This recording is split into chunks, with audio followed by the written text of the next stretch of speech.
Yes, tunafahamu bodi ya ligi na TFF wamekuja kuleta mfumo mpya wa kumpata mchezaji bora wa mechi na mchezaji bora wa mwezi, na hii imekuja kwa sasa hivi itakuja kuwahusisha mpaka na mashabiki kwa ujumla. Kwa sababu gani? Mashabiki watahitaji kulipia kiasi tu cha shilingi 1000 kwa ajili ya kupata hiyo haki ya kumpigia kura mchezaji wao bora ambao wanamuona wa mechi na wa mwezi kwa ujumla. Na hiyo imekuja kuleta mijadala tofauti kwa sababu watu wakianza kuhoji kwamba je, hicho kiasi ambacho atakuwa anachangia kitakuwa kinaenda kufanyia nini, na kwa sababu zawadi ambayo ametangaza kwa mtu ambaye atakuwa ametabiri mchezaji bora wa mechi na akatokea huyo, itakuwa ni jezi ya timu yake. Kwa hiyo akija kufananisha na kiasi ambacho anachangia, unakuja kuona kabisa kuna utofauti mkubwa kati ya zawadi na kiasi ambacho watu wanakuja kuchangia. Ndio maana inakuja kuleta sintofahamu kama hiyo. Lakini kingine tumekuja kuona katika nchi ambazo zimeendelea au maliga yaliyoendelea, hivi vitu sio vigeni na vipo. Kwa hiyo wanachokifanya ni nini? Wanaweka QR code, na mwisho wa siku watu ambao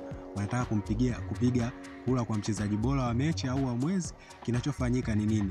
Ni kwenda kuscan ile QR code na kumpigia kura mchezaji ambao wao wanamuona huyu ndio atakuwa man of the match na bila kiingilio chochote. Lakini kwa upande wa ligi kuu ya Tanzania msimu huu tunakuja kuona kwamba itakuwa na hiyo kwamba watu watakuwa wanampigia, mashabiki watakuwa wanapiga kura mchezaji bora, lakini itabidi watakiwe kulipia kiasi cha shilingi 1000 kwa ajili ya kupata haki hiyo ya kupiga kura. Ndio maana imekuja kuleta mijadala tofauti.